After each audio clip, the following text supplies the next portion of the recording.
66 books of the Bible, written over a 1,500-year time span. Do you understand how long 1,500 years is? If I go back 1,500 years from right now, we're at 515 AD. There hasn't even been a British Empire yet.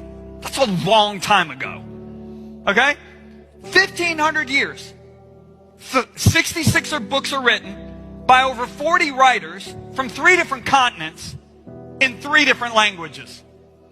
We got kings, we got prisoners, we got soldiers, military men, we got shepherds, we got farmers, we got a physician, we got a tax collector who's a mafia guy. And you put all these guys' books together over 1,500 years. Now, many of them lived in different generations and don't know what the other guy wrote. You put them all together and you get a perfectly harmonized book. Do you know what that's like? That's like looking at 40 different writers over the last 1,500 years and saying, write a chapter of a novel, putting the whole thing together after 1,500 years and having it make any sense. But not only that, it gets even better. If you look at the Old Testament's 39 books, written over 1,100 years. And the last book of the Old Testament is written 400 years before Jesus is even born. I mean, go back 400 years from right now. There's no Atlanta Braves. You don't even have the Falcons yet. You don't have the United States. I mean, the Pilgrims just got on the boat. That's a long time. And you know what these guys did? They made predictions about the Messiah. Things like he'd ride in Jerusalem on a donkey. He'd be betrayed by a friend. He'd be born in Bethlehem. He'd be called out of Egypt. He would be sold for 30 pieces of silver. He'd be crucified. And they made over 300 predictions, with the last one being made 400 years before Jesus was even born. And do you know Jesus fulfilled all 300 of those predictions? So there's a scientist named Dr. Peter Stoner who has since gone to heaven, but he was an expert in probability. Do you know what probability is?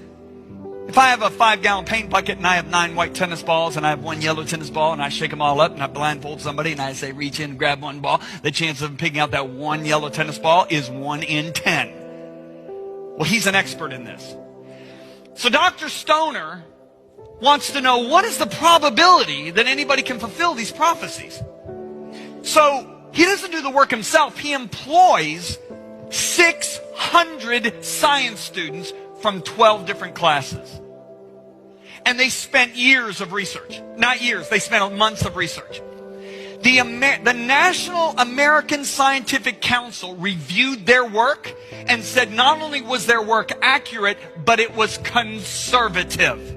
So what I'm about to share with you is conservative. Please remember that.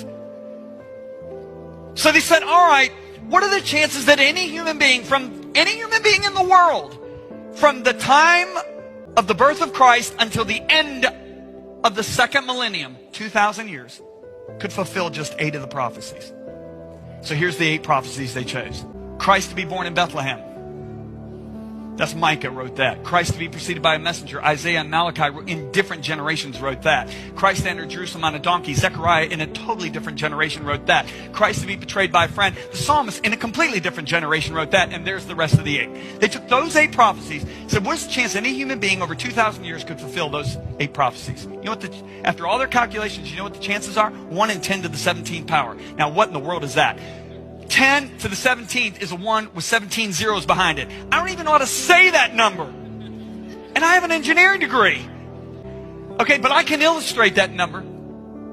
If I have that many silver dollars, I have no place on earth to store them. I have to just spread them out all over the ground. I will cover the entire state of Texas 2 feet deep with those silver dollars. Now, gather them all in, mark one of the silver dollars. Shuffle them all up, redistribute them all over Texas, blindfold a guy in Oklahoma, put him in a helicopter, start flying over Texas. Remember, it takes 2 days to drive through Texas. At any point, he can say, let down. Then he gets out of the helicopter, still blindfolded. The chances of him picking up that 1 silver dollar is 1 in 10 to the 17th power, which means that is the chances that any human being could have fulfilled 8 of those prophecies. Yet Jesus fulfilled all 8 prophecies.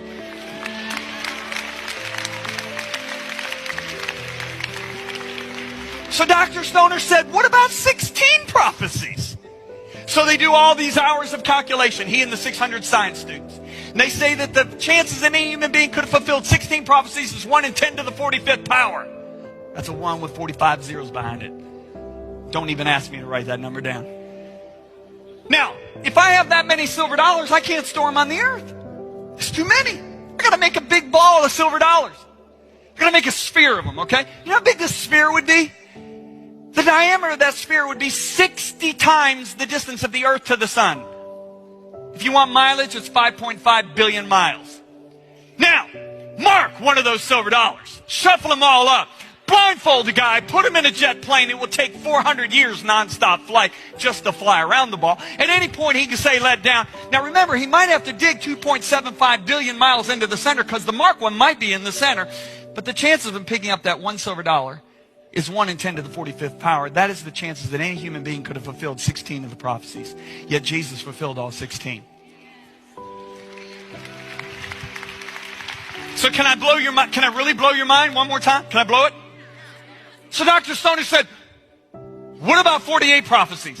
So they do hours and hours of calculations. And you know what they found out? It's 1 in 10 to the 157th power. Now, how big is that number? I can't use the silver dollar. It's too big. I got to go to a smaller item. I got to go to an electron. Now, do you know how small an electron is? Let me just tell you. If you got a 1-inch line of electrons, straight line, 1 inch, and I start counting tonight, and I don't go to sleep, I will count, if I count 250 per minute, it will take me 19 million years to count that 1-inch line of electrons. Now, if I have that many electrons, 1 in 10 to the 157th power, I got to make a sphere of electrons. You know how big the sphere would be? It would be as far as man has ever seen into space. 13 billion light years. Now, mark one of those electrons. Blindfold the guy, put him in a space shuttle, send him into space. At any point, he can say stop. The chances of picking out that one marked electron is the chances that any human being could have fulfilled 48 of those prophecies. Yet Jesus fulfilled all 48.